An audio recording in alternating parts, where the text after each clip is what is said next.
தீர்மானம் 10 மாநில கழக பொருளாளர் அண்ணன் பி. வெங்கட்ராமன்.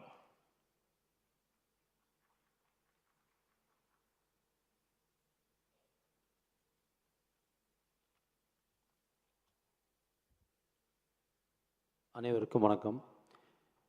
இன்றைய சிறப்பு பொதுக்குழு கூட்டத்தில் நிறைவேற்றப்படும் தீர்மானம் எண் 10 தமிழக தொழில்துறைக்கு வந்திருக்கும் முதலீடுகள் அவற்றின் மூலம் உருவான வேலைவாய்ப்புகள் குறித்து வெள்ளை அறிக்கையை வெளியிட வேண்டும். முதல்வராக பொறுப்பேற்ற இந்த 4 ஆண்டுகளில் 5 முறை வெளிநாட்டு பயணம் மேற்கொண்ட திரு மு.க. ஸ்டாலின் அவர்கள் 7 நாடுகளுக்கு சென்று வந்துள்ளார்.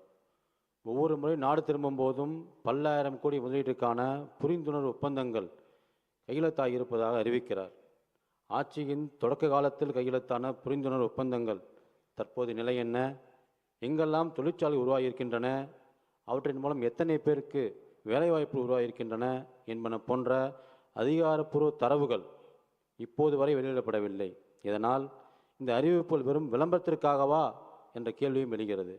சமீபத்தில் ஒரு வெளிநாட்டு நிறுவனம் இங்கே முதலீடு செய்வதற்காக தமிழக தொழில்துறை அமைச்சர் அறிவித்ததும் உடனே அந்த நிறுவனம் மறுப்பு தெரிவித்ததும் சட்டமன்றத்திலேயே விவாத பொருளானது. புரிந்துணர்வு ஒப்பந்தங்கள் உண்மையிலேயே நடைமுறைப்படுத்தப்பட்டிருந்தால் அவை குறித்த தரவுகளை வெளியிடுவதில் எந்தவித சிக்கலும் இல்லையே. ஒருவேளை அப்படி வெற்றி விளம்பரத்திற்காக இந்த அறிவிப்புகள் என்றால் அதற்கு மக்கள் வரி பணத்தை செலவழித்து முதல்வர் வெளிநாடுகள் செல்வது முறையாகாது. எனவே இந்த 4 ஆண்டுகளில் தமிழகத்திற்கு வந்துள்ள முதலீடுகள், அவற்றின் தற்போதைய நிலைமை, அவற்றின் மூலம் உருவான வேலைவாய்ப்புகள் ஆகியவை குறித்து தமிழக அரசு உடனடியாக வெள்ளை அறிக்கை வெளியிட வேண்டும் என்று இந்த சிறப்பு பொதுக்குழு கூட்டத்தில் வலியுறுத்துகிறோம். நன்றி.